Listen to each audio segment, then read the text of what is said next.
Hi friends, welcome to Nila's kitchen.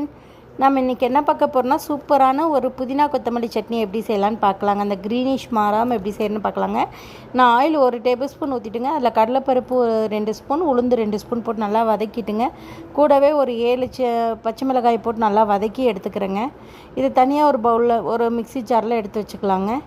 எடுத்து வச்சுட்டு அதுக்கப்புறம் அதே ஆயிலில் நம்ம எடுத்து வச்சுருக்க புதினா அரைக்கட்டும் கொத்தமல்லி அரைக்கட்டும் போட்டு வதக்கலாம். ஃபஸ்ட்டு புதினாவை வதக்கிட்டுங்க. இது கூடவே ஒரு சின்ன நெல்லிக்காய் சைஸ் அளவு புளி எடுத்து வதக்கோங்க.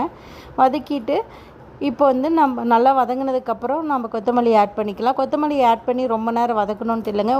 ஒரு 2 நிமிஷம் வதக்கினா போதும். அந்த க்ரீனிஷ் மாறாமே நம்ம ஆஃப் பண்ணிக்கணும் அடுப்பை.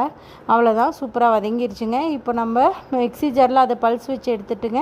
இந்த மாதிரி அரைச்சி நைஸாக எடுத்துக்கலாங்க. அவ்வளோதான். ஒரு தாளிப்பு வேணுன்னா கொடுத்துக்கோங்க.